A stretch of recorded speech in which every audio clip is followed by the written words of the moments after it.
Alright. Ito guys, may mga blessing ito magagandang blessing ito guys.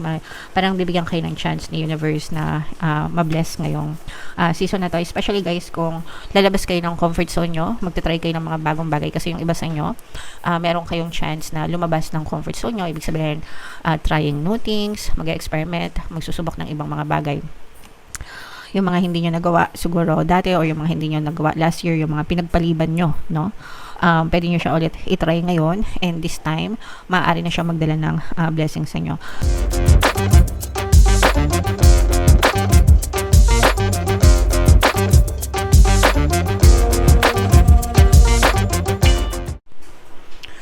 Hello guys, hello Libra, welcome back to Pinay Pixie Tarot.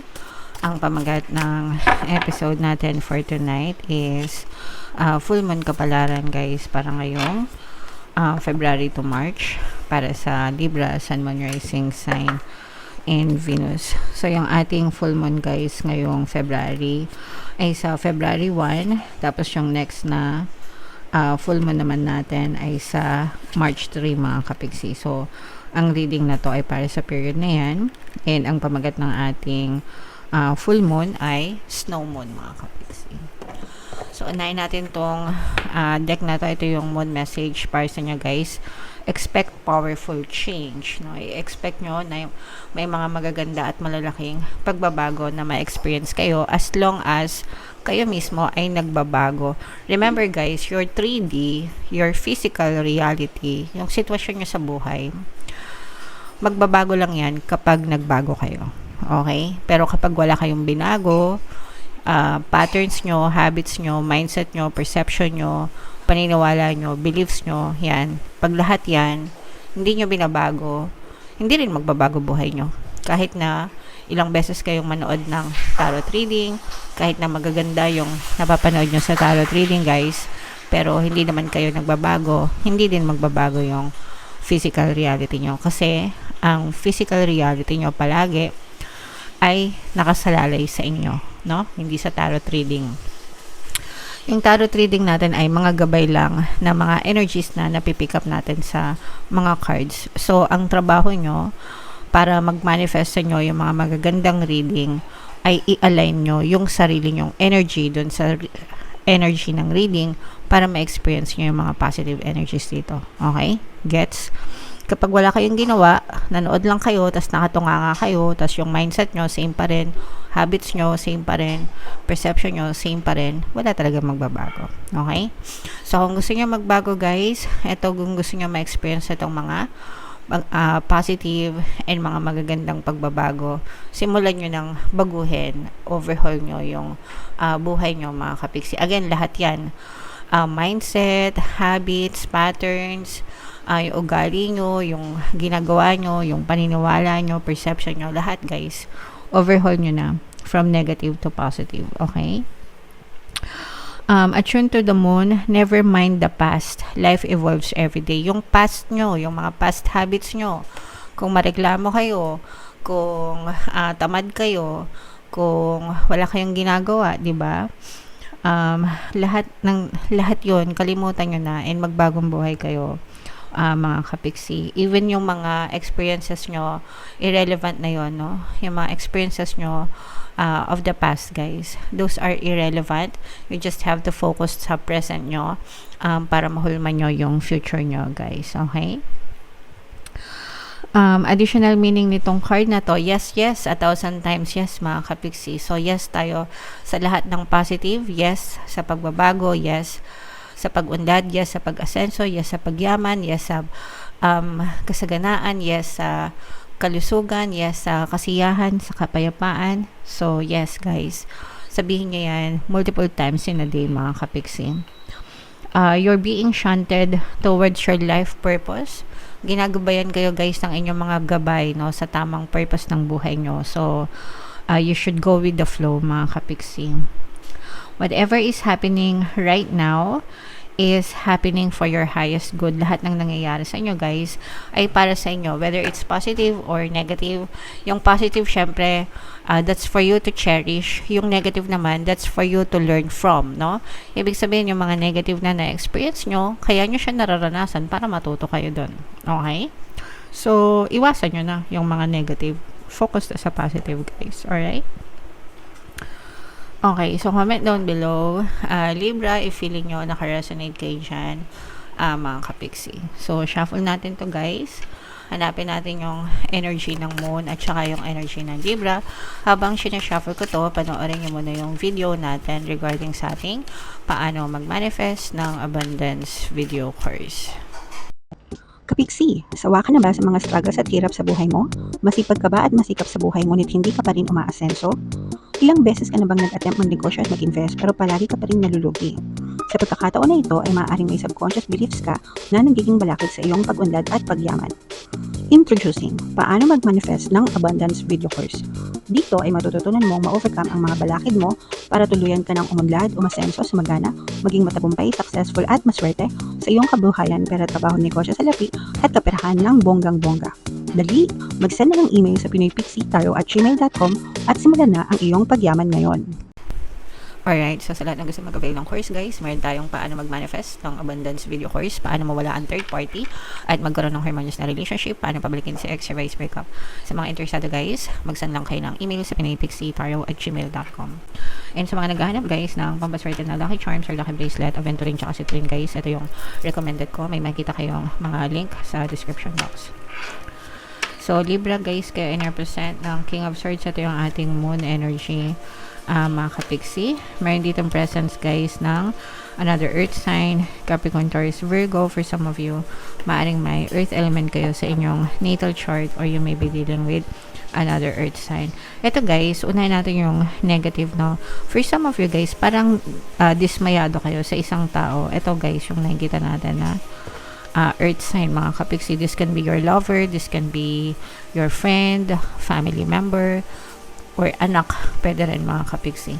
Parang marami kayong expectation dito sa person na to, pero hindi niya na-deliver yung ina-expect mo sa kanya. Pwedeng ikaw din ito, guys. Parang meron kang ina-expect sa sarili mo, especially pagdating sa mga financial goals mo. So, kunwari gusto mong makaipon ng 1 million or gusto mong ma-promote sa trabaho or gusto mong umasenso sa business mo, pero no matter how hard you try, parang kulang pa rin, ganyan. So, doon, mga kapiksi, parang nagkakaroon kayo ng frustration and disappointment sa sarili nyo, guys, okay? Or doon sa ibang tao. Kung sa ibang tao ito, mga kapiksi, make sure na kapag nag-expect kayo sa kanila is sinasabi nyo sa kanila. 'Di ba? Kung ano yung ina-expect nyo. Kasi baka mamaya, expect kayo ng expect, di nyo naman sinasabi sa kanila, paano nila malalaman? 'Di ba? Pangalawa,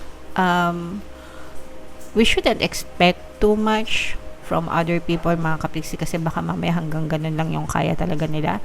As long as siguro naman nakikita mo na nag-e-effort sila, 'di ba? I think yun, okay na yun, mga kapiksi. Pero depende sa inyo, guys, sa pag-uusap nyo.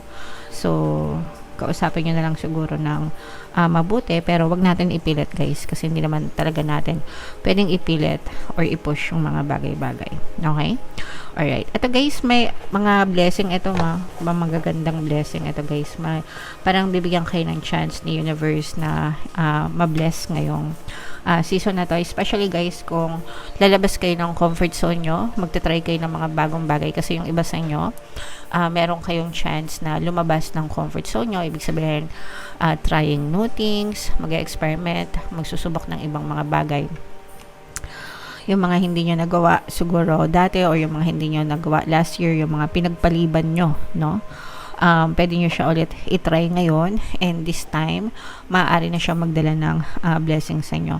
And hindi lang blessings yung dala-dala nito, guys. Parang for some of you, pwedeng ito rin yung katuparan ng mga dreams mo, no? Parang may mga dreams na matutupad sa inyo once na pinush nyo itong mga bagay na gusto nyo gawin, mga kapiksi. So, importante talaga na mag-try, guys. Wag mo na kayong susuko hanggang hindi nyo nasusubukan. Kapag nasubukan nyo na and feel nyo na hindi talaga, as long as ginawa nyo naman yung best nyo sa tingin nyo, then that's the time na pwede kayo mag-give up. Pero hanggang hindi nyo pa ginagawa, guys, wag mo na kayong sumuko, mga kapiksi. Okay? So, i-mind nyo yung mga blessings na yan, pagpapala, kasaganaan. And meron din kayong mga mahahalagang desisyon or pagdidesisyonan guys pagdating sa kaperahan, sa trabaho, sa pagkakakitaan mga kapiksi.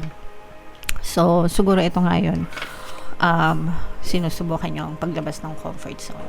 So, take your time, wag kayo magpadali sa pagdidesisyon as long as komportable kayo and feeling nyo ready na kayo, tsaka kayo magdesisyon mga kapiksi. Okay?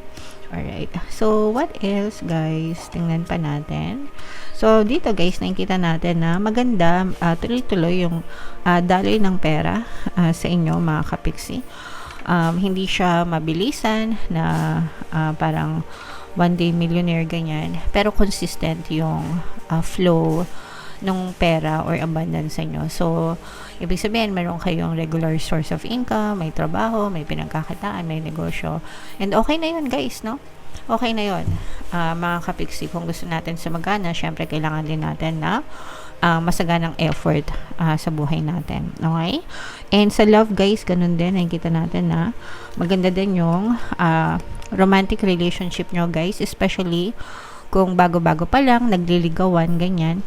Maganda yung communication nyo nitong partner mo or specific person, as in nandun pa yung iba, parang pwede natin sabihin na nasa honeymoon stage kayo, no? Ay kilig-kilig na naman kayo guys. Alright? So, i-mind nyo na guys yung mga magaganda dyan sa comment section, lalo na yung mga blessings, mga kapiksi. Excuse me. So, ito yung additional message. Ito naman ay love message, guys. Be optimistic. Keep in mind that you create your reality. You can't attract love with a negative mindset. So, kung gusto natin ng harmonious na relationship, mapayapang relationship, dapat optimistic. Pag sinabing optimistic, positive kayo pagdating sa relasyon nyo. Positive yung iniisip nyo tungkol dun sa person nyo. Kasi you cannot have a positive relationship with a negative mindset. Okay? So, ibig sabihin, kung negative yung iniisip mo sa partner mo, kung negative yung iniisip mo sa relasyon mo, hindi mo ma-experience yung positive na relationship. Kasi magkaiba siya, no? So, kung ang iniisip mo sa jowa mo, sinungaling, manloloko, babaero, lalakero, or whatever, guys, dishonest, ganyan, syempre, yun din yung ma-experience mo. Hindi mo ma-experience yung pagiging loyal niya, pagiging faithful niya, pagiging sweet niya, kung ang mindset mo ay nasa nega. Remember guys, your 3D, your physical reality will always reflect to you kung ano yung iniisip mo. Okay? Kaya nga sabi ko sa inyo guys, it always starts sa inyo. So, kung gusto mong maging loyal, faithful, ang person mo, start thinking na loyal siya, faithful siya sa'yo, and mahal na mahal ka niya. Alright? Okay. So, yeah. Comment down below, Libra, if feeling nyo nakaresonate kayo dyan.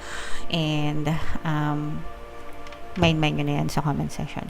Ito yung ating 2026 kapalaran guys. Ito naman yung ating success stories ng paano mag-manifest ng abundance video course. Click here to subscribe guys. Thank you for liking, sharing, and subscribing.